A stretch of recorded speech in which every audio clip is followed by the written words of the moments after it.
Talon gaped in disbelief as hordes of tiny human larvae swarmed the shuttle ramp, squealing with joy like they were greeting gods. The deafening cheers drowned out the hum of anti-grav engines powering down. Multicolored bits of plant matter rained from chubby hands, pelting the hull. Talon's crest feathers bristled.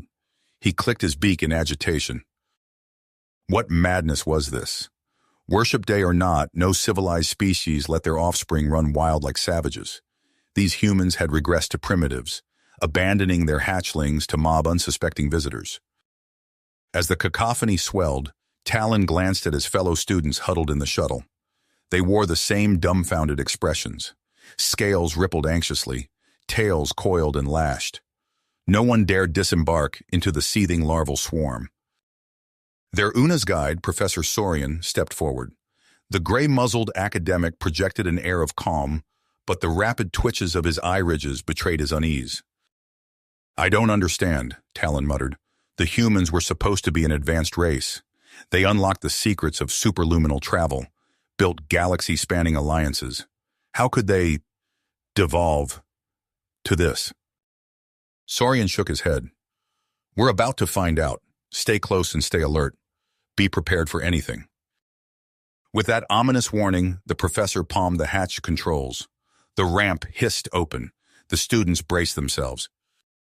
And the human larva tide surged forward, giggling and shrieking, in a chubby-armed avalanche of sticky fingers and gap-toothed smiles. Talon suddenly wished he'd chosen a safer field of study, like active combat xenozone or high-energy particle wrangling.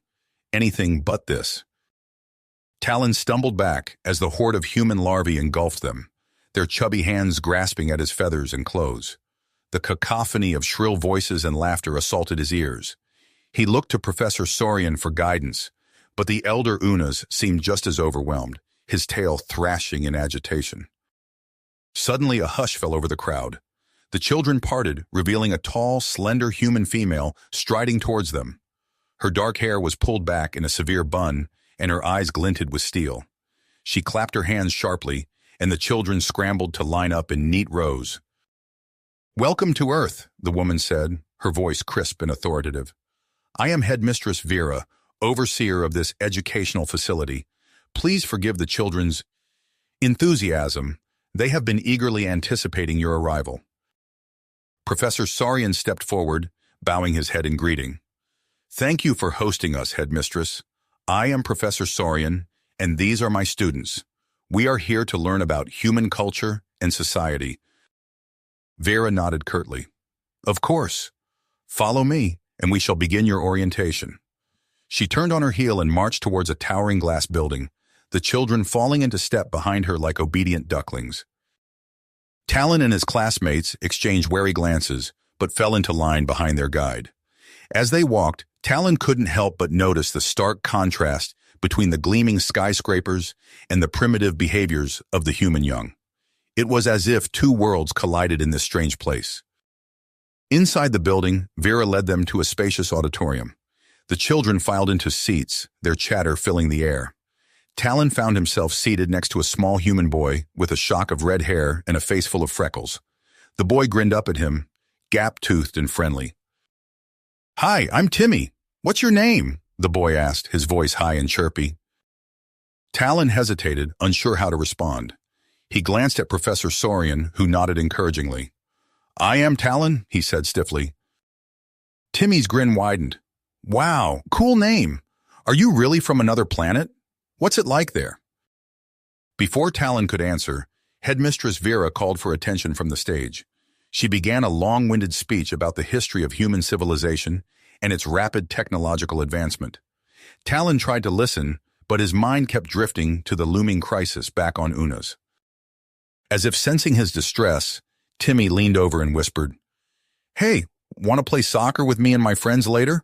It's really fun." Talon blinked in surprise. "Soccer? I do not know this word." Timmy giggled.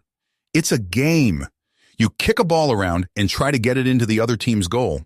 Come on, it'll be a blast."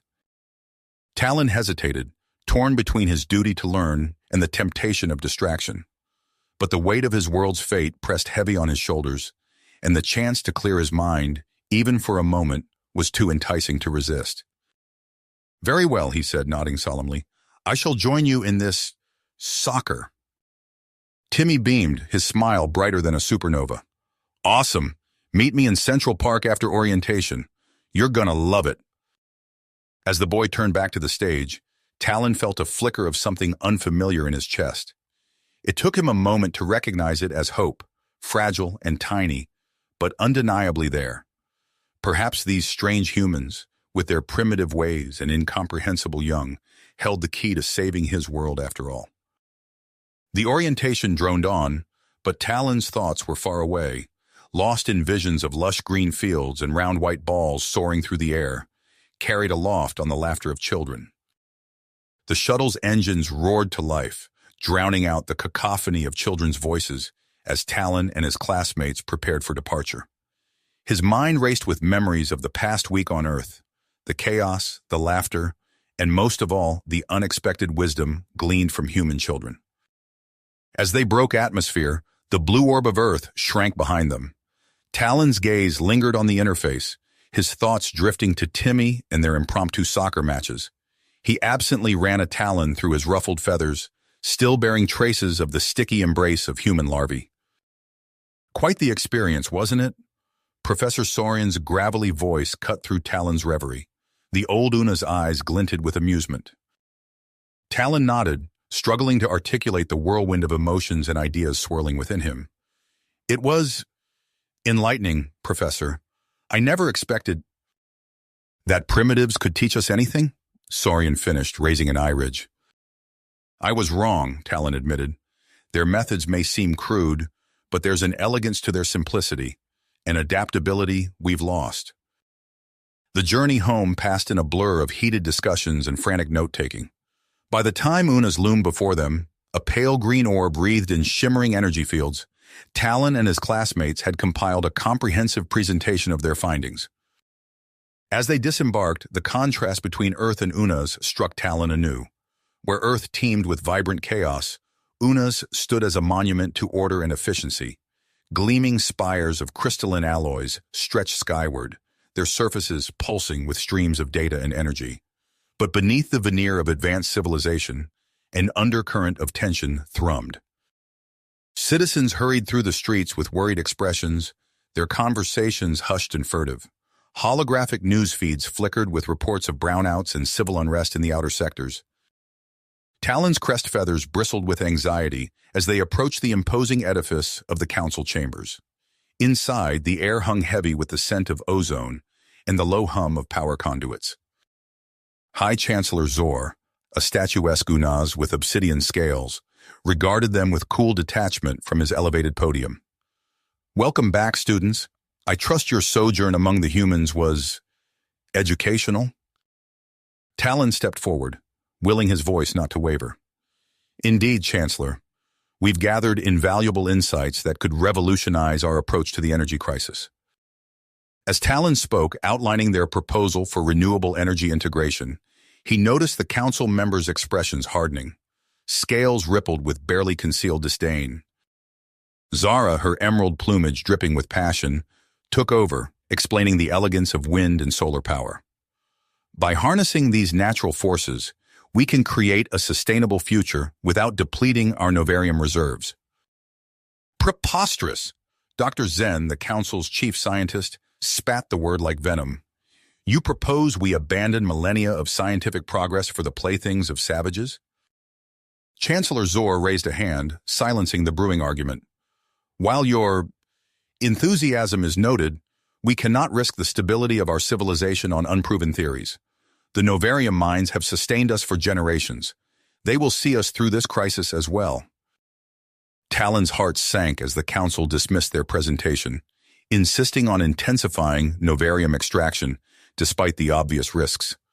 As they filed out of the chambers, defeated but not broken, Zara pulled Talon aside. "They won't listen," she hissed, her eyes blazing with willpower. "We'll have to show them." Under cover of darkness, Talon and his classmates slipped away from the gleaming metropolis. They made their way to an abandoned novarium mine, its gaping maw a silent testament to the planet's dwindling resources. Scavenging materials from the ruins, they set to work. Zara's nimble claws manipulated circuitry with surgical precision, while Talon's strength proved invaluable in erecting the towering wind turbine. Days blended into nights as they labored in secret. News feeds crackled with reports of worsening blackouts and unrest. The pall of fear hanging over the city grew thicker with each passing hour. Finally, as the twin moons of Unas crested the horizon, Talon connected the last power coupling. The makeshift array hummed to life, wind turbine blades slicing the air while solar panels drank in the pale moonlight. A cheer went up from the exhausted students as meters flickered, registering a steady flow of clean energy. Talon's chest swelled with pride and hope. They had done it. They had brought a piece of Earth's wisdom to Unas. But their elation was short-lived. As they turned to head back to the city, floodlights blazed to life, blinding them. The crack of plasma rifles being charged filled the air. By order of the High Council, you are under arrest for unauthorized technological experimentation. Dr. Zen's voice rang out, dripping with smug satisfaction. Talon raised his hands slowly, mind racing. They were so close to saving their world. He couldn't let it end here. As the guards closed in, Talon caught Zara's eye. A silent understanding passed between them. Whatever came next, they would face it together. The guards surrounded Talon and his classmates, plasma rifles humming ominously. Dr. Zen's eyes glittered with triumph as he ordered them to be escorted to the council chambers. Talon's hearts raced as they were marched through the gleaming corridors of the government complex. The renewable energy prototype, their beacon of hope, now seemed like a foolish dream in the face of Unas's entrenched power structures. The council chambers loomed before them, a cavernous space of polished stone and pulsing energy conduits. High Chancellor Zor regarded them from his elevated podium, his obsidian scales glinting in the harsh light. "Explain yourselves," Zor commanded, his voice echoing through the chamber. Talon stepped forward, gesturing to the portable energy array they had constructed. "Honorable Council, we present a solution to our energy crisis. This prototype harnesses wind and solar power, providing clean, sustainable energy without depleting our novarium reserves." He activated the device and a soft hum filled the air as energy readings flickered to life on the holographic displays. The council members leaned forward, a mix of curiosity and skepticism on their scaled faces. Dr. Zen scoffed, his voice dripping with disdain. "A child's toy, nothing more. You would risk our entire civilization on this primitive technology?" Zara bristled, her emerald plumage flaring. "With all due respect, Doctor, this primitive technology could save our world from collapse. The novarium mines are failing. We need alternatives, and we need them now." The council erupted into heated debate, accusations of recklessness and blind adherence to tradition flying back and forth. Talon's hopes began to crumble as he watched the dismissive expressions on the council members' faces. Suddenly, a small voice cut through the chaos. "Excuse me, but I think you're all being really silly." Heads turned to see a young human girl with bright eyes and unruly hair standing in the center of the chamber. Gasps and murmurs rippled through the crowd. "Nova?" Talon exclaimed, recognizing his host sister from Earth. "How did you—" "I snuck onto your shuttle," Nova said, grinning. "I couldn't let you face this alone. Besides, I promised to teach you more about soccer, remember?" Dr. Zen's face contorted with rage. "Guards, seize this alien intruder!" But Nova stood her ground, her voice ringing out clear and strong. "Wait, don't you know your own history? Centuries ago, a human child named Mara helped save the Zorkians when their civilization was in crisis. Now, I'm here to help you." The council chambers fell silent, the weight of history pressing upon them. Talon seized the moment, stepping forward to address Chancellor Zor directly. "Honorable Chancellor, the universe reveres human children for their creativity and adaptability. Nova's presence here is no coincidence. It's a sign that we must embrace new ideas to survive." Zor's eye ridges furrowed in thought, but before he could respond, the chamber doors burst open. A harried aide rushed in, scales pale with worry. "Chancellor, there's a growing crowd outside. They're demanding answers about the energy shortages and and they're calling for support of the student's prototype. As if on cue, the muffled roar of the crowd filtered through the walls. Chancellor Zor's tail lashed with agitation as he conferred quietly with his advisors. Finally, he raised a hand for silence. In light of these unusual circumstances, I propose a compromise. Talon and his team will be allowed to test their prototype on a larger scale, under strict supervision. Dr. Zen's eyes bulged with fury. This is madness. Chancellor, I must insist we contain this situation immediately, starting with the arrest of this human interloper. He lunged for Nova, but Talon was faster. In one fluid motion, he scooped up the girl and darted towards the exit. Zara and their classmates fell in behind them, creating a living barrier against Zen's advancing guards. "This way," a voice hissed. Talon turned to see a guard he recognized from their stint in the Novarium mines. The guard ushered them down a hidden service corridor, the sounds of pursuit fading behind them. As they emerged into the night air, Talon's mind raced. They had a chance now, however slim, to prove their solution could work. But with Zen's forces hunting them and time running short, the real challenge was only beginning. Nova tugged at his sleeve, her eyes shining with willpower. "So what's the plan? And can I help build the big version of your energy thingy? I'm really good at Legos." Despite the gravity of their situation, Talon couldn't help but smile. With Nova's ingenuity and their team's knowledge, perhaps they stood a chance after all. Talon's talons clicked against the metal grating as he led his team through the winding service tunnels of Unas's abandoned industrial sector. The acrid stench of rust and decay filled their nostrils, a stark contrast to the gleaming facades of the city above. "Here," Talon said, gesturing to a cavernous warehouse. "This should provide enough space and privacy for our needs." As they set to work constructing their makeshift solar farm and wind turbine array, Nova bounced from station to station, her enthusiasm infectious.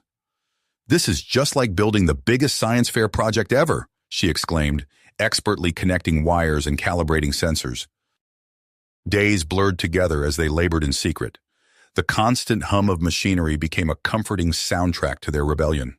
Finally, Talon powered up their cobbled-together broadcasting equipment. "Citizens of Unas," he began, his voice steady despite his racing hearts, "we bring you a message of hope." Their pirate broadcasts spread like wildfire through the city's data networks. Viewership numbers climbed steadily as more Unas tuned in, hungry for an alternative to the Council's empty promises. Meanwhile, Nova proved herself an invaluable asset.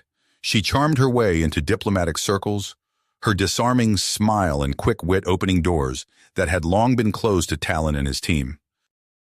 "Ambassador Johnson," Nova said, her eyes wide with earnestness, "you've seen firsthand how Unas is suffering. Will you help us make a difference?" One by one, human allies joined their cause. Covert shipments of supplies began to trickle in, bolstering their efforts. But their success did not go unnoticed. Dr. Zen's forces intensified their hunt, raids becoming more frequent and violent. Talon's team found themselves constantly on the move, always one step ahead of capture. Until they weren't. The night Zara was taken, Talon's world shattered. He watched helplessly from their hidden vantage point as she was dragged away, her emerald plumage dulled by the harsh floodlights of Zen's strike force. "We have to save her!" Nova cried, tears streaking her dirt-smudged face. Talon's claws curled into fists. "We will," he promised. "But first, we end this, once and for all." Their plan to infiltrate the Novarium mining complex was audacious, bordering on suicidal. As they crept through the labyrinthine tunnels, the oppressive heat and toxic fumes of the mines threatened to overwhelm them. "Watch your step," Nova whispered, expertly navigating a treacherous section of corroded scaffolding. "And remember, if we run into any giant boulder traps, just roll to the side like Indiana Jones." Talon allowed himself a small smile despite the gravity of their situation. Leave it to a human child to find levity in the depths of danger. They pressed on, evading patrols and disabling security systems. With each obstacle overcome, Talon felt a growing sense of purpose. They were so close to changing everything. At last, they reached the central power distribution hub. As Talon's team rushed to install their renewable energy systems, the sound of boot steps echoed through the chamber. "Well, well," Dr. Zen's voice dripped with malice as he stepped into view, flanked by a squad of heavily armed guards. "It seems our little revolutionaries have finally overreached." Talon's heart pounded as he faced down the barrel of Zen's plasma rifle. He risked a glance at Nova, who stood defiantly by his side. Whatever came next, they would face it together. Together. Talon tensed, ready to shield Nova with his body. A deafening explosion rocked the chamber, sending dust and debris cascading from the ceiling. Zen stumbled, his plasma rifle discharging harmlessly into the wall. Through the haze, armored figures swarmed into the room, their weapons trained on Zen's guards. "Earth Diplomatic Corps," a voice boomed. "Drop your weapons!" In the ensuing chaos, Talon spotted a familiar face. "Ambassador Johnson?" The human diplomat nodded grimly, gesturing for them to follow. "Let's get you out of here." As they raced through the crumbling tunnels, plasma bolts sizzled past. Goran, bringing up the rear, cried out in pain. Talon turned to see his friend collapse, a smoking wound in his side. "Go!" Goran gasped, pushing Nova toward safety. "I'll hold them off." Talon's hearts clenched. He couldn't leave his friend behind, but the fate of their entire planet hung in the balance. With a pained growl, he made his decision. "Nova, stay with me," he said, turning back toward the control room. "We need to finish what we started." The human girl's eyes widened, but she nodded resolutely. Together, they slipped away from the retreating group, ducking into a maintenance shaft. The central control room was a maze of blinking consoles and holographic displays. As they entered, a chilling laugh echoed through the chamber. Dr. Zen emerged from behind a pillar, clutching his side where blood seeped through his coat. "You're too late," he wheezed, his claw hovering over a pulsing red button. "I'll bury this failure, along with your foolish dreams." Talon's mind raced. They were so close to success he could taste it. But how could he stop a madman with nothing left to lose? Nova stepped forward, her small hand outstretched. "Wait, don't you want to see if it works?" Zen's finger paused above the self-destruct mechanism. His eyes narrowed suspiciously. "Think about it," Talon added, catching on to Nova's strategy. "You're a scientist.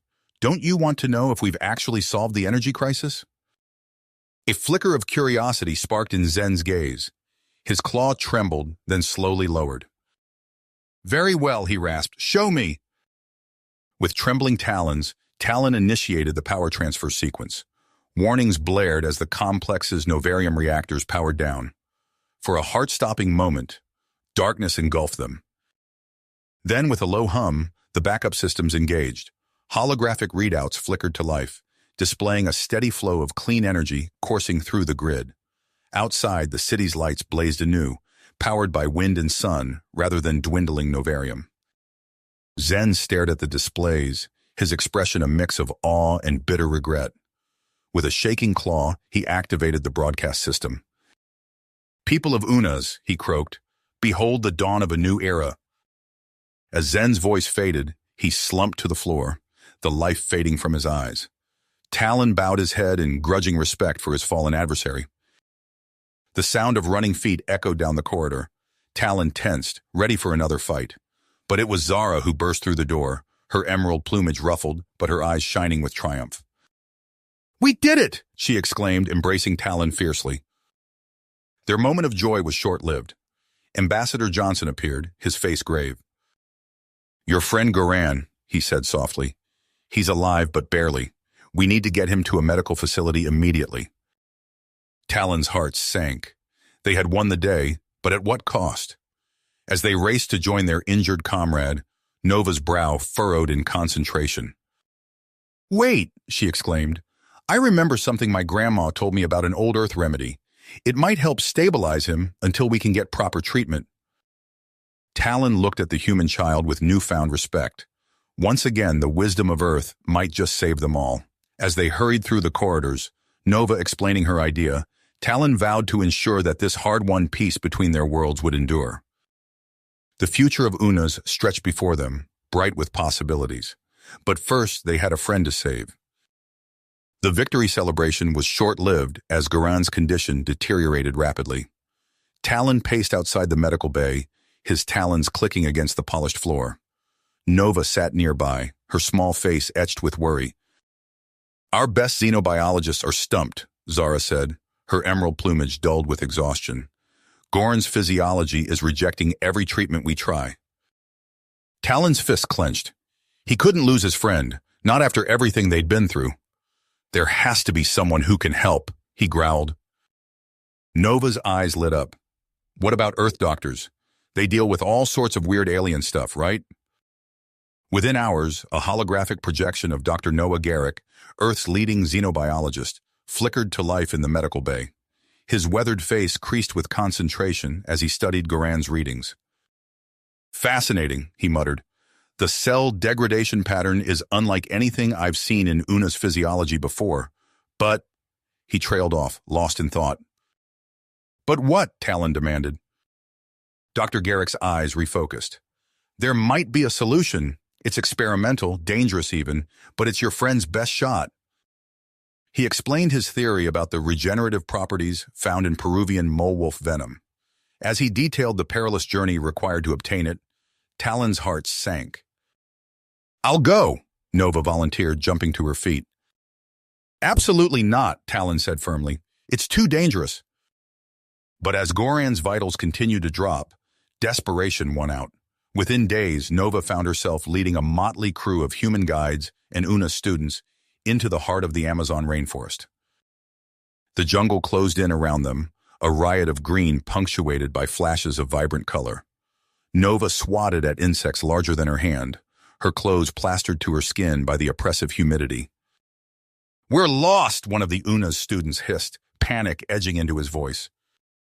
A rustling in the underbrush sent the team into defensive positions.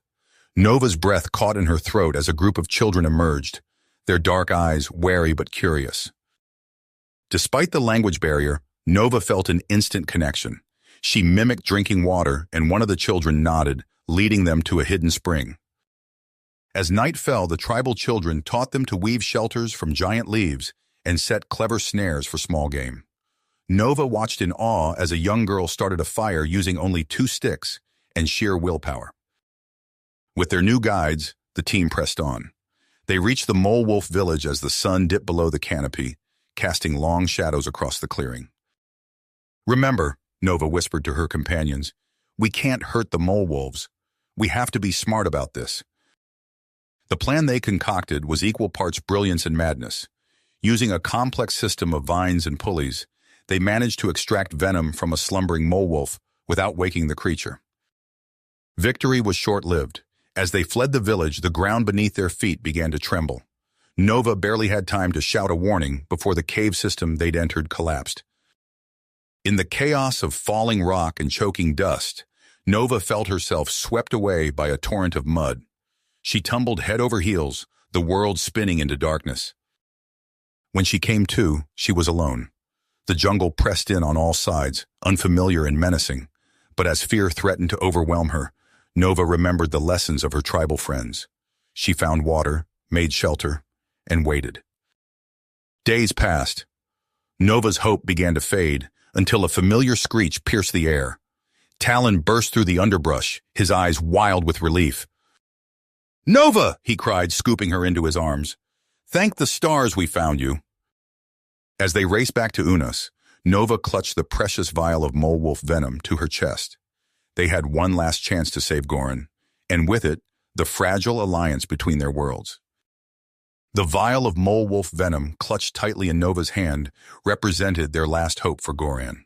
As they rushed back to the medical facility, Talon's talons clicked nervously against the floor of the transport vehicle.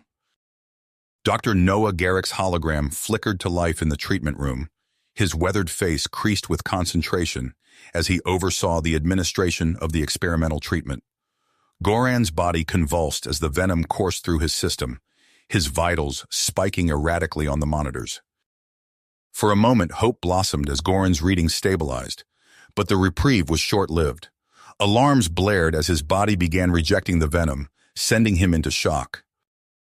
"We need to synthesize a tailored anti-venom," Dr. Garrick announced, his voice tight with urgency. And for that, we'll need a DNA sample from one of the indigenous children who helped you locate the mole wolf tribe. Nova's eyes widened. But that means going back to the Amazon. Talon nodded grimly.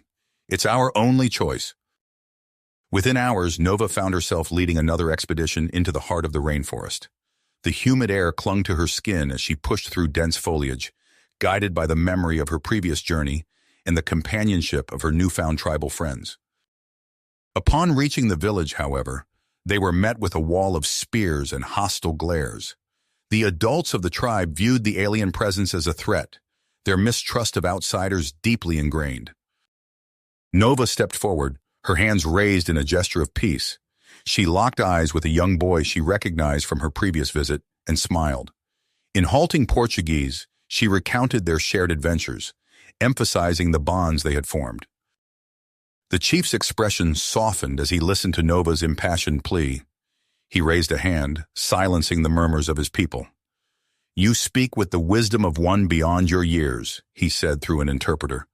"We will help you in exchange for medicines and aid for our people." Relief washed over Nova, but it was short-lived. The air split with the sizzle of plasma fire as a group of rogue Una's soldiers burst from the underbrush, their weapons trained on the humans and villagers alike.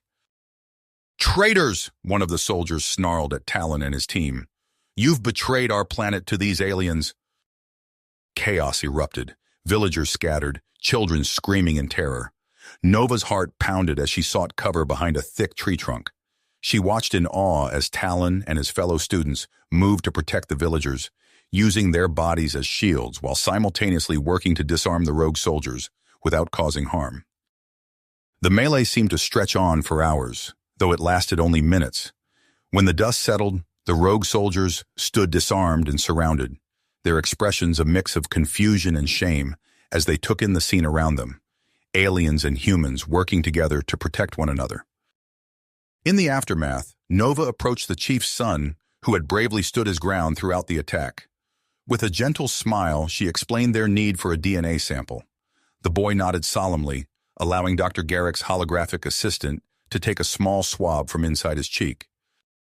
As they prepared to depart, the chief placed a hand on Nova's shoulder. "You have shown us that the spirit of friendship knows no boundaries," he said. "May your journey be blessed." The return to Dr. Garrick's lab was a blur of anxious anticipation. Talon paced outside the treatment room as the newly synthesized anti-venom was administered to Goran. Minutes stretched into hours until finally the door slid open. Dr. Garrick's hologram beamed at them. "He's stabilized! It worked!" Talon's shoulders sagged with relief as he was allowed to enter the room. Goran lay pale but breathing steadily, his eyes fluttering open as Talon approached. "Did we win?" Goran rasped, a weak smile playing at his lips. Talon clasped his friend's hand. "We did, thanks to you and to the bravery of a human child." As Goran drifted back to sleep, Talon turned to find Nova standing in the doorway, her eyes shining with unshed tears of joy. He realized that their victory, while sweet, was just the beginning. The path to true unity between their peoples would be long and fraught with challenges. But as he looked at the small human who had risked everything to save his friend, Talon felt a surge of hope. Together, they had taken the first steps towards a future where the bonds of friendship transcended the boundaries of worlds. Species and planets. The medical bay door slid open, revealing Ambassador Johnson. "I hate to interrupt," he said, his expression a mix of excitement and urgency, "but there's been a development. The Galactic Council wants to hear about what happened on Unas. They're proposing a tour, with you two as the speakers." Nova's eyes widened. "Us?" Talon straightened, his feathers rustling. "To spread the message of what we've learned?" Johnson nodded. "Exactly. They believe your story could inspire change across the cosmos." Within days, Talon and Nova found themselves aboard a sleek interstellar cruiser, bound for their first stop, the corporate allied worlds. Nova pressed her face against the viewport, drinking in the sight of unfamiliar star systems streaking past. "I never imagined I'd be doing something like this," she murmured. Talon placed a reassuring talon on her shoulder. "You've more than earned it, little one." Their arrival on Nexus Prime, capital of the corporate allied worlds, was met with a wall of indifference. Towering skyscrapers of glass and steel stretched as far as the eye could see, their surfaces plastered with holographic advertisements. Streams of hover vehicles clogged the air, their occupants too focused on their neural link displays to notice the alien visitors. Magistrate Arcus, a hulking figure in an impeccably tailored suit, received them in his penthouse office. His cybernetic eye whirred as it scanned them, his organic one narrowed in barely concealed disdain. "So," he rumbled, "you're the ones who think we should take lessons from children." He barked out a laugh. "I built this empire on ruthless efficiency, not fairy tales." Nova stepped forward, undaunted. "With respect, sir, sometimes the wisest perspectives come from unexpected places." Arcus waved a dismissive hand. "Save it for the media circus. You have your permits for your little event. Just don't disrupt business operations." Denied official support, Talon and Nova took to the streets. Nova's quick thinking led them to leverage the planet's ubiquitous social feeds. She crafted compelling short-form content, weaving the story of Una's rebirth into bite-sized, shareable moments. "It's like planting seeds," she explained to Talon as they huddled over a holo projector in their modest lodgings. "We just need to give them a chance to grow." Their message spread like wildfire through the corporate networks. Workers began questioning the soulless pursuit of profit. Arcus's approval ratings plummeted as citizens clamored for a more balanced approach to governance. The magistrate's response was swift and brutal. Heavily armed security forces, led by his son Tarek, descended on a public square where Nova was addressing a growing crowd of supporters. "This gathering is unauthorized," Tarek's amplified voice boomed. "Disperse immediately or face forceful removal." Panic rippled through the crowd. Nova's voice faltered as she saw the weapons trained on innocent civilians. Just as violence seemed inevitable, a commotion erupted from a nearby alleyway. A group of human teenagers burst into the square, their bodies adorned with swirling bioluminescent paint. They moved in perfect synchronization, their dance a mesmerizing blend of Earth styles and alien influences. The security forces hesitated, transfixed by the unexpected spectacle. Tarak pushed to the front, intent on ordering his troops to open fire. But as he locked eyes with the lead dancer, a willowy girl with eyes full of defiance and hope, something within him shifted. "Stand down," he ordered, his voice barely above a whisper. In the tense quiet that followed, Nova seized her chance. She approached Tarak, her small hand extended in a gesture of peace. "Your father built this world," she said softly, "but it's your generation that will shape its future. Will you help us make it a better one?" Tarek's stoic facade crumbled. He nodded, a single tear tracking down his cheek. The next morning, Talon and Nova found themselves ushered into a hidden chamber, deep within the government complex. Magistrate Arcus sat alone, his imposing frame seeming somehow diminished. "My son tells me I should listen to you," he said gruffly. "So talk." As Nova recounted their experiences on Unas, weaving a tale of prejudice overcome and wisdom gained, she noticed a change in Arcus's expression. The hard lines of his face softened, and his cybernetic eye dimmed. "I had dreams once," Arcus murmured, almost to himself, "before I let the pursuit of power consume me." He looked at Nova, really seeing her for the first time. Perhaps it's not too late to remember them. With the corporate allied worlds embracing change, Talon and Nova's next challenge loomed. The militaristic Zodran Empire. As their ship entered Zodran space, Nova studied tactical reports with growing unease. "They value strength above all else," she said, her brow furrowed. "How can we reach them?" Talon's talons clicked against the deck as he paced. "We'll find a way. We have to." The Zodran capital planet filled their view screen, its surface a patchwork of military installations and weapon testing grounds. As they prepared to disembark, Nova squared her shoulders, ready to face whatever challenges awaited them in this new frontier of their galactic mission. The harsh Zodran sun beat down on Nova and Talon as they stepped off their ship onto the barren landing pad. A squadron of armored soldiers flanked them, their faces impassive behind reflective visors. "Welcome to Zod Prime," growled a gruff voice. A scarred general strode forward, cybernetic implants glinting. I am General Crone. You will address me as Sir. Nova opened her mouth to speak, but Talon placed a warning talon on her shoulder. He inclined his head respectfully. Thank you for receiving us, sir. We hope to share our experiences with your people. Crone's lip curled. Save your diplomacy, alien. You're here because the High Command demands it, nothing more. As they were escorted through the sprawling military complex, Nova's heart sank. Everywhere she looked, she saw nothing but weapons, combat simulations, and grim-faced soldiers. How could they possibly reach these people? Their first address to the Zodran High Command was a disaster. The assembled generals and admirals sneered at their talk of peace and cooperation. One particularly belligerent commander spat at Nova's feet. Enough! Crone's voice cut through the jeers. You've had your say. Now prove your worth in the arena. Nova's eyes widened. Arena? Crone's smile was predatory. If you can best our finest warriors in combat, perhaps we'll consider your ideas. Talon stepped forward, wings flaring. I accept your challenge. The arena was a vast coliseum, its stands packed with rowdy soldiers baying for blood. Talon faced a gauntlet of Zodran's elite fighters, each more fearsome than the last. Nova watched, heart in her throat, as her friend battled with grace and skill. But it wasn't enough. As Talon faced his final opponent, a hulking brute twice his size, Nova saw fatigue etched in every line of his body. The Zodran warrior charged, and Talon stumbled. Without thinking, Nova vaulted over the barrier and into the arena. She placed herself between Talon and the oncoming Zodran, arms spread wide.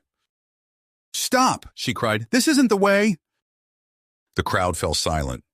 The Zodran warrior skidded to a halt, confusion evident even through his helmet. Nova's voice rang out, clear and strong. You value strength, but true strength isn't about defeating others. It's about protecting those who can't protect themselves. She turned to the stands, locking eyes with Crone. You've built an empire on conquest, but what are you fighting for? What future are you creating for your children? A murmur rippled through the crowd. Crone's expression was unreadable. In that moment of hesitation, alarms blared throughout the complex. A breathless aide rushed to Crone's side, whispering urgently in his ear. Crone's face paled. He stood addressing the crowd. The Malixar system is under attack. All personnel to battle stations. As chaos erupted around them, Nova grabbed Talon's arm. We have to help! Talon nodded grimly. But how? Nova's mind raced. We need to show them a different way to fight. Come on! As Zodran warships prepared to launch, Nova and Talon raced to their own vessel. They took off, following the Zodran fleet into the swirling maelstrom of a wormhole. Whatever lay ahead, they knew their greatest challenge was just beginning. You have reached the end of the story. If you enjoyed this story and want to support us, please leave a like and subscribe to our channel, and for every comment that says 88, I will heart every single one of them. Thank you for your time.